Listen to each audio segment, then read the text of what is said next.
పాత నిబంధన గ్రంథము ప్రసంగి గ్రంథము 6వ అధ్యాయము. సూర్యుని క్రింద దురావస్థ ఒకటి నాకు కనబడెను. అది మనుష్యులకు బహు విశేషముగా కలుగుచున్నది. ఏమనగా, దేవుడు ఒకనికి ధనధాన్య సమృద్ధిని ఘనతను అనుగ్రహించును. అతడు ఏమేమి కోరినను అది అతనికి తక్కువ కాకుండాను. అయినను దానిని అనుభవించుటకు దేవుడు వానికి శక్తిని అనుగ్రహింపడు. అన్యుడు దానిని అనుభవించును. ఇది వ్యర్థముగాను గొప్ప దురవస్థగాను కనబడుచున్నది.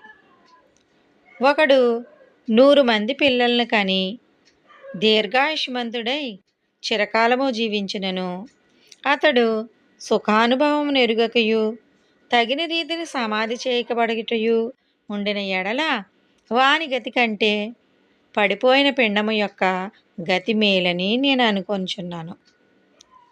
అది లేమిడితో వచ్చి చీకటిలోనికి పోవును. దాని పేరు చీకటి చేత కమ్మబడెను. అది సూర్యుని చూచినది కాదు, ఏ సంగతియూ దానికి తెలియదు. అతని గతి కంటే దాని గతి నెమ్మది గలది. అట్టివాడు 2000 సంవత్సరములు బ్రతికియు మేలు కానకయున్న ఎడల వాని గతి అంతే ఉండును. అందరూ ఒక్క స్థలమునకే వెళ్ళుదురు గదా. మనుష్యుల ప్రయాసమంతయు వారి నోటికే గదా. అయినను వారి మనస్సు సంతుష్టి నొందదు. బుద్ధిహీనుల కంటే జ్ఞానుల విశేషమేమి? సజీవుల ఎదుట బ్రతక నేర్చిన బీదవారికి కలిగిన విశేషమేమి? మనస్సు అడియాసలు కలిగి తిరుగులాడుట కన్నా ఎదుటనున్న దానిని అనుభవించుట మేలు. ఇదియు వ్యర్థమే, గాలికై ప్రయాసపడినట్టే. ముందుండనది బహుకాలము క్రిందనే తెలియబడెను.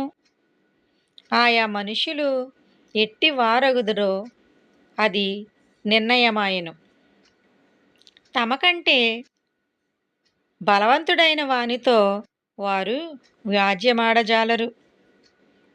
పలుకబడిన మాటలలో నిరర్ధకమైన మాటలు చాలా ఉండును. వాటి వలన నరులకేమి లాభము? నీడవలే తమ దినములన్నీయు వ్యర్థముగా గడుపుకొను మనుషుల బ్రతుకునందు ఏది వారికి క్షేమకరమైనదో ఎవరికి తెలియను. వారు పోయిన తరువాత ఏమి సంభవించునో వారితో ఎవరు చెప్పగలరు? ఆమేన్.